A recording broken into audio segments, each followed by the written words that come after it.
Friend, हमारी channel chemistry point में आपका स्वागत है। हम इस वीडियो में विज्ञान के महत्वपूर्ण क्वेश्चनों की सीरीज पार्ट दूसरे को देखेंगे, जिसमें लगभग 50 क्वेश्चनों को हम कवर करेंगे।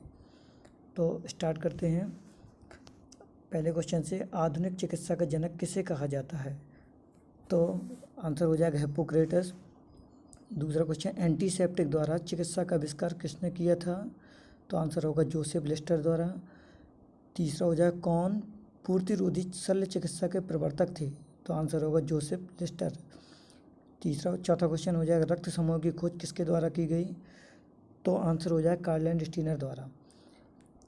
पांचवा क्वेश्चन, लैंडस्टीनर को किस खोज के लिए नोबेल पुरस्कार मिला है? तो आंसर हो जाएगा रक्त समूह के लिए। अगला क्वेश्चन होगा, मानव मलेरिया परजीवी के जीवन चक्र का एनाफिलेज में सर्वप्रथम किसने खोजा था? तो आंसर हो जाएगा रोनाल्ड रोस। तो इस क्वेश्चन को इस प्रकार से पूछा जाता है कि मलेरिया के जीवन चक्र को किसने खोजा? तब भी आंसर होगा रोनाल्ड रोस। अगला क्वेश्चन, मच्छर से फैलने वाले मलेरिया परजीवी की खोज किसके द्वारा की गई? तो आंसर होगा रोनाल्ड रोस द्वारा।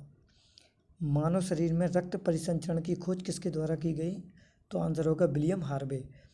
अगला क्वेश्चन, हरगोविंद खुराना को किस आविष्कार के लिए सम्मानित किया गया? तो आंसर होगा जीन संश्लेषण के लिए। अगला क्वेश्चन, चेचक के टीके की खोज किसने की थी? तो आंसर हो जाएगा एडवर्ड जेनर द्वारा। अगला, पोलियो का टीका किसने खोजा था? तो आंसर होगा साल्क द्वारा। अगला क्वेश्चन, एंटी पोलियो वैक्सीन का आविष्कार किसने किया? तो आंसर हो जाएगा जोनास ई साल्क द्वारा। अगला क्वेश्चन, मौखिक पोलियो टीका सर्वप्रथम किसने बनाया था? तो आंसर हो जाएगा साबिन द्वारा। अगला, पेनिसिलिन के खोजकर्ता कौन है? तो ये हो जाएगा अलेक्जेंडर फ्लेमिंग। अगला, इंसुलिन की खोज किसके द्वारा की गई? तो आंसर होगा बैटिंग द्वारा। अगला है, वर्णांध रोग की खोज किसने की थी?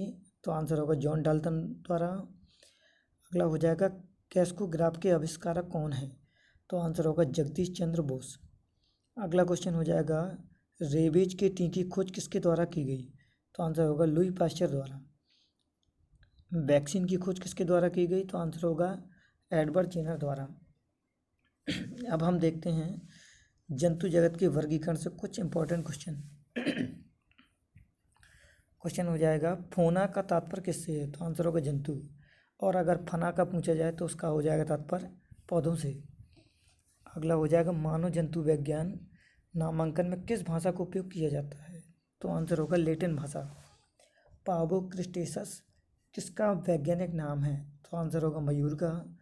कुत्ते का वैज्ञानिक नाम क्या है? तो आंसर होगा कैनिस फेमिलिस।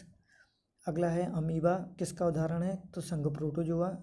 तो अमीबा हो गया, युग्लिना हो गया, पैरामीशियम, तो ये सभी के सभी प्रोटोजोआ संघ में आते हैं। स्पंज किस वर्ग का प्राणी है? तो स्पंज आता है पूरीफेरा में। इस संघ के अंतर्गत ऐसे जीव जंतुओं को रखा जाता है जिनमें प्रायः छिद्र पाए जाते हैं। अगला क्वेश्चन हो जाएगा, कौन सा बहुकोश की जीवधारी है? तो आंसर होगा हाइड्रा। तो हाइड्रा एक ऐसा जीव होता है जिसमें रक्त नहीं पाया जाता है। अगला क्वेश्चन, प्रवाल भित्तियाँ कौन सी हैं? तो उपनिवेशी समुद्री छोटे जानवरों द्वारा बनाया गया कैल्शियम कार्बोनेट का अंतर्जलीय ढांचा ही क्या है? प्रवाल भित्तियों का निर्माण करता है। डॉली विश्व का सबसे पहला क्लोनिन प्राणी था। तो इसका आंसर हो जाएगा भेड़। मतलब कहने का अर्थ हुआ कि जो भेड़ थी वो सबसे पहली क्या क्लोनित प्राणी थी और उसका नाम डॉली रखा गया था। अगला हो जाएगा, आलअबर जल की मछली है तो कौन सी है? रोहू। डॉल्फिन किस वर्ग का उदाहरण होता है? तो आंसर हो जाएगा स्तनधारी वर्ग।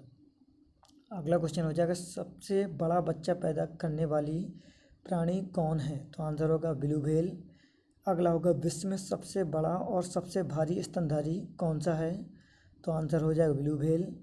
अगला है, व्हेल मछली की चमड़ी के नीचे वसा की एक मोटी परत ठंड से बचने के लिए होती है, उसे क्या कहा जाता है? तो आंसर होगा बिल्बर।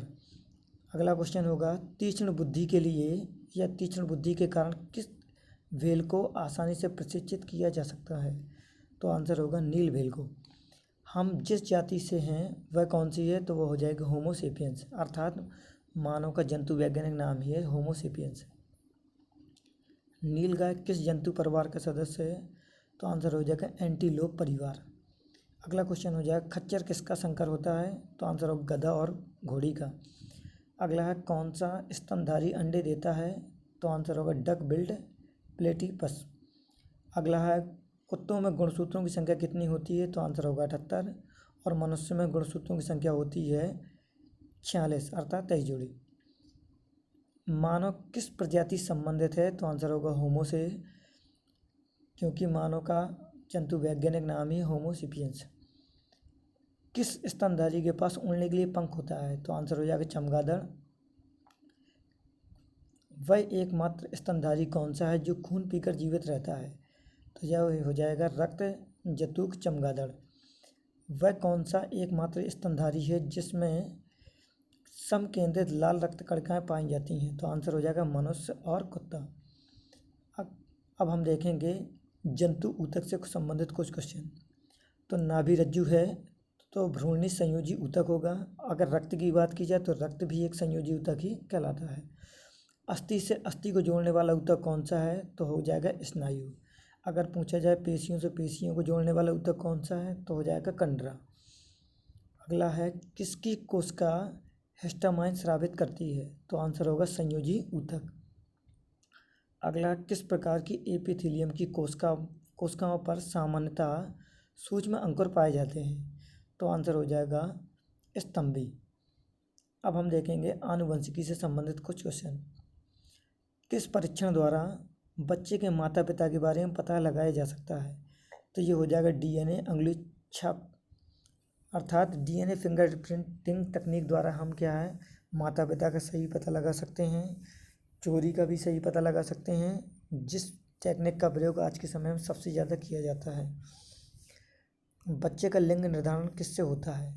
तो इसका आंसर हो जाएगा पिता के गुणसूत्रों द्वारा।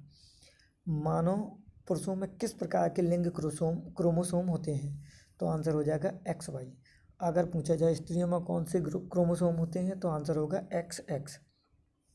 अगला है मानव में क्रोमोसोम की 45 संख्या 22 AA+XO परिमाणित होती है। तो ये क्या टर्नर सिंड्रोम को प्रदर्शित करेगा। मानव शरीर कोशिका में ऑटोसोम्स की संख्या कितनी होती है? तो ऑटोसोम्स पाए जाते हैं 44, जबकि गुणसूत्र पाए जाते हैं 46। डीएनए जांच केंद्र कहाँ पर है? तो आंसर हो जाएगा हैदराबाद। तो मित्रों धन्यवाद इस प्रकार के वीडियो देखने के लिए। हमारी चैनल के साथ में जुड़े रहिए और हमारी चैनल को सब्सक्राइब कीजिए।